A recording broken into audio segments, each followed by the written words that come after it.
आज Doubtnut app download करें। Doubtnut पर अपने सभी गणित, रसायन विज्ञान, भौतिक विज्ञान और जीव विज्ञान के डाउट्स का करो सफाया। बस प्रश्न की फोटो खींचो, एक ही प्रश्न को क्रॉप करो और तुरंत वीडियो सोल्यूशन पाओ। अभी डाउनलोड करें।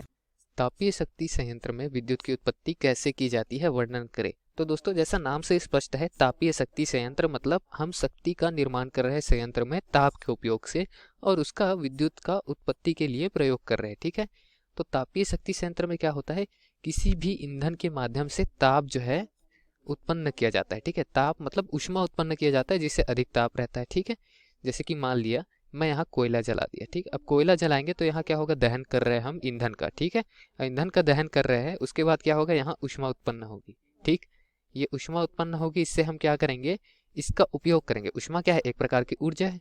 और इस ऊर्जा का उपयोग करके हम क्या करेंगे, इसको यांत्रिक ऊर्जा में परिवर्तित करेंगे। फलस्वरूप यांत्रिक ऊर्जा से डायनामो घुमाएंगे, मोटर घुमाएंगे या फिर जनरेटर घुमाएंगे और जनरेटर से हम विद्युत ऊर्जा में उसको विद्युत वाहक बल जो लोड लगाकर हम उसका उपयोग कर सकते हैं या फिर विद्युत शक्ति के रूप में उसको परिवर्तित कर सकते हैं। ठीक है, कैसे करेंगे, चलिए ये यहाँ पर हमने क्या कर दिया, ये है मान लिया ये भट्टी है। ठीक है, चलिए लिख लेते हैं भट्टी। अब भट्टी में क्या करेंगे, हम ईंधन डाल दिए।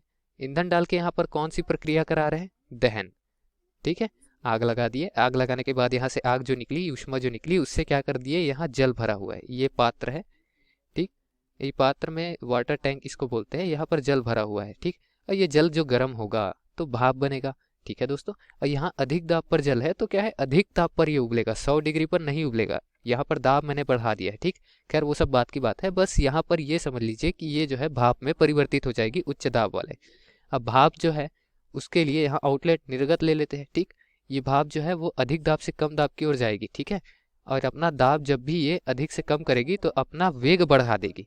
ठीक, यहाँ नोजल लगा होता है, बारीक छिद्र होता है, बारीक छिद्र से जो भाप है वो अधिक गति से आगे निकलती है। ठीक, अब यहाँ बहुत अधिक गति से आगे निकलेगी तो यहाँ एक डैना लगा होता है। ठीक, पंख लगे होते हैं और ये पंख क्या होते हैं, घूमते हैं।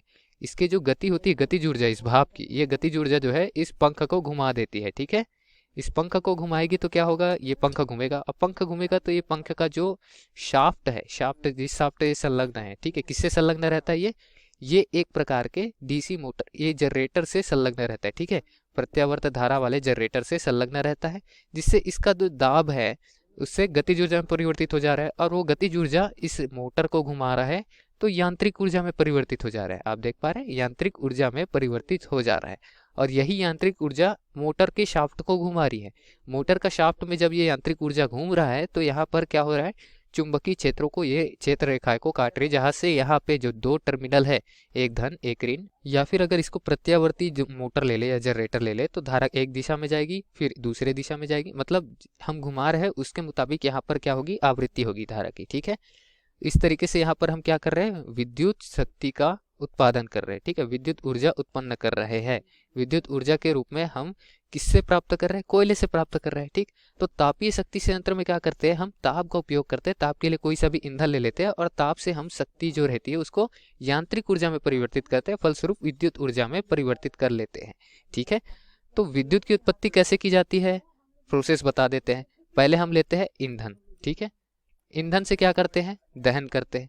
दहन करके क्या करते हैं, हम दहन करके पानी उबालते हैं या फिर भाप बनाते हैं या फिर कुछ इस तरीके से उपयोग करते हैं कि दहन ऊर्जा का जो है वो ऊष्मीय ऊर्जा में परिवर्तित हो जाती है। दहन करेंगे तो ऊष्मीय ऊर्जा में परिवर्तित होगी, तो हमको ऊष्मीय ऊर्जा प्राप्त हुई, जिससे हम गतिज ऊर्जा ले लेते हैं। गतिज ऊर्जा कैसे ली है, हमने भाप ले लिया और उस भाप को हम अधिक दाब से कम दाब की ओर करेंगे तो यहाँ पर गति बढ़ जाएगी और गति बढ़ेगी तो गतिज ऊर्जा हमको प्राप्त होगी। उस गतिज ऊर्जा का उपयोग करके हम टरबाइन घुमा रहे हैं। ठीक है, तो टरबाइन घुमा रहे हैं मतलब क्या है, वो यांत्रिक ऊर्जा हो गई। तो यांत्रिक ऊर्जा से टरबाइन घुमाया मोटर पे संलग्न करके या जनरेटर पे संलग्न करके जनित्र पे, तो वहां से हमको विद्युत ऊर्जा की प्राप्ति हो गई। बस इस प्रकार से हम श्रेणी बना दिए है। यही पर क्या होता है, ताप विद्युत शक्ति संयंत्र में विद्युत की उत्पत्ति की जाती है। ठीक है, दिए गए प्रश्न का यही हमारा उत्तर है दोस्तों, धन्यवाद। कक्षा 6 से 12वीं से लेकर नीट, IIT, JEE वो एडवांस के लेवल तक 1 करोड़ से ज्यादा छात्रों का भरोसा। आज ही डाउनलोड करें डाउटनेट ऐप या व्हाट्सएप करें अपने सारे डाउट्स 8400 400 400 पर।